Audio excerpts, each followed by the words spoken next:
Video.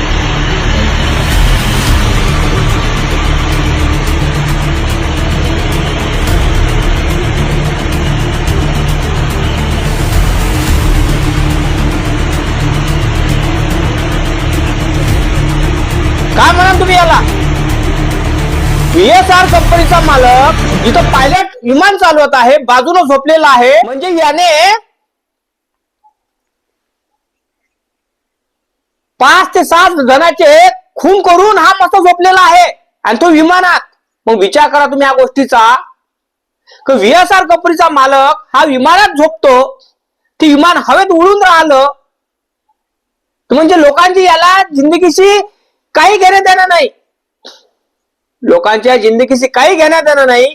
इथं महाराष्ट्राचा उपमुख्यमंत्री मरतो, VSR कंपनीच्या विमानात मरतो आणि VSR कंपनीचा मालक विमानात झोपतो, तिथं पायलट विमान चालवतो तिथं बाजूनं। आणि हा प्रचंड व्हिडिओ व्हायरल आहे आणि ह्या माणसाला नराधमाला अजून शिक्षा झाली नाही, अजून हा फिरत आहे। काऊन फिरत आहे? की पैशाच्या बलावर दादा, पैशाच्या बलावर।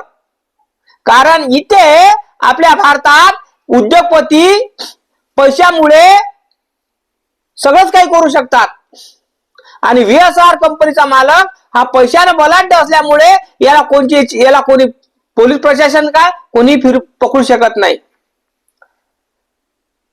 VSR कंपनीचा मालक विमानात झोपताना दिसून राहिलेला आहे आणि त्याचे विचार करा तुम्ही या गोष्टीचा की विमानात झोपणं म्हणजे विचार करा बरं, त्याला बाकीच्या जिंदगीचं काही घेणं देणं नाही। अजित पवार साहेबांचा घात करून हा हरामखोर विमानात झोपतो, तिथं पायलट चालवतो विमान, तिथं झोपतो। मग विचार करा तुम्ही या गोष्टीचा की VSR कंपनीची विमानं साजरे आहे का? तर मालकच एवढा हरामखोर आहे, तर विमान किती गडबड झाली असेल त्या। अरे महाराष्ट्राचा उपमुख्यमंत्री मरतो, पुरा महाराष्ट्र ठगन आहे, पुरा भारत ठगन आहे आणि VSR कंपनीचा मालक जिथे विमान चालवत असते, माणूस पायलट बसते तिथं बसलेला आहे, झोपून राहिलेला आहे। आणि हा व्हिडिओ प्रचंड अजित पवार साहेबांच्या मुलानं व्हायरल केलेला आहे आणि सोशल मीडियावर गाजत आहे। तुम्ही काय म्हणाल याला? ह्या हरामखोर अंदर का गेला नाही? पोलीस स्टेशन मध्ये म्हणजे पोलीस कोठडीत का गेला नाही? याच्या तक्रार का नोंदवल्या नाही गेल्या?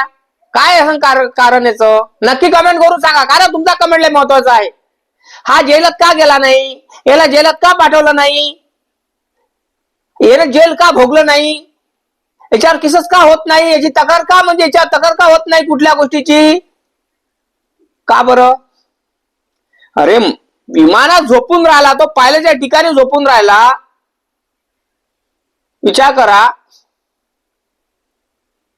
म्हणजे सर्वसामान्य जनता विमानात बसणार आणि असेच झोपून राहणार सारामखोर हे लोक, तर विमान फुटणार नाही का? ह्या हलगर्जीपणा आहे, दुसरा काहीच नाही। म्हणजे दुसऱ्याच्या जिंदगीचं काही घेण्यात येणार नाही। VSR कंपनीचा मालक एवढा हरामखोर आहे, यानंच अजितदादाचा घात केला असेल, यानंच प्लॅनिंग रचून अजितदादाचा मर्डर केला असेल भाऊ, यानंच अजितदादाचा घात केला असेल, यानंच प्लॅनिंग रचून मर्डर केला असेल। कारण हा हरामखोर आहे, याच्यावर केसेस का होत नाही? कारण रोहित पवार साहेब पोलीस स्टेशन मध्ये जातो बारामतीच्या, तिथं त्याच्या VSR कंपनीच्या मालकाचा शक होतो, तर तिथं म्हणतात की मला चौकशी करायची आहे की माझ्या काकाचा घात झाला की अपघात झाला आणि मला चौकशी अशी करायची आहे की VSR कंपनीच्या मालकावर मला शक आहे, त्या कारणानं तुम्ही काय करा, त्याची चौकशी करा तुम्ही। तर त्यांची तक्रार घेतली नाही दादा। म्हणजे का घेतली असेल तक्रार, का नाही? तुम्ही नक्की कमेंट करून सांगा। आणि VSR कंपनीचा मालक चालत्या विमान मध्ये हवेत उडून राहिला, विमान तिथं झोपलेला आहे, पायलटच्या ठिकाणी झोपलेला आहे, हा हलगर्जीपणा नाही आहे की तर काय आहे? काय वाटतं तुम्हाला? काय वाटतं तुम्हाला? का VSR कंपनीचा मालक हा झोपला आहे चांगला आहे? मग अशाने पायलट झोपण? अरे VSR कंपनीचे विमान बोगस आहे। माननीय आदरणीय आपल्या लाडके महाराष्ट्राचे उपमुख्यमंत्री एकनाथ शिंदे साहेब, ते पण त्यांनी VSR कंपनीचं विमान नाकारलं। ते म्हणाले आम्ही आता VSR कंपनीच्या विमानात जाणार नाही। भरपूर मंत्री आहे कारण अजितदादांचं निधन झालं त्या कारणामुळं त्यांना धक्का बसलेला आहे. आता VSR कंपनीच्या विमानात कोणीही जाणार नाही दादा. मग विचार करा हा गोष्टीचा. आणि मालक विमानात झोपतो, हा मालक विमानात झोपतो, याला काही घेण्यात येणार नाही. आणि अजित पवारचा जीव घेऊन हा मस्त झोपत आहे. काय बोलाल तुम्ही याला? काय बोलणार तुमचं? कमेंट मला लय महत्वाचं आहे, तुमचा नक्की कमेंट करा. नेमकं काय आहे काय नाही, हा झोपला काऊन? आणि अजितदादाचा घात करणारा हाच आहे का VSR कंपनीचा मालक? अजून कोण आहे? हा, कारण हा हरामखोर म्हणतो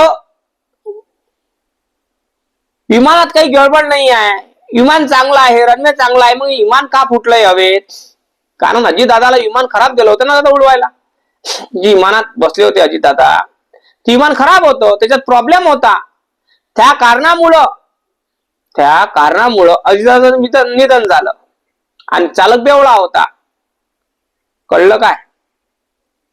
जशी अजितदादाला सजा भेटली, जळून खाक झाले, अशी याला जळून खाक झाले पाहिजे. परमेश्वराला माझं एकच म्हणणं आहे की जसं अजितदादाला तुम्ही मारलं तसं या हरामखोराला तुम्ही मारा, VSR कंपनीच्या मालकाला मारा, हे माझं मत आहे. परमेश्वराला माझं एकच म्हणणं आहे, याचं विमान असंच फुटून ह्या विमानात असाच जळो. तुमचं काय म्हणणं आहे नक्की कमेंट करून सांगा. जय भीम, जय शिवराय, जय जवान, जय किसान, जय संविधान.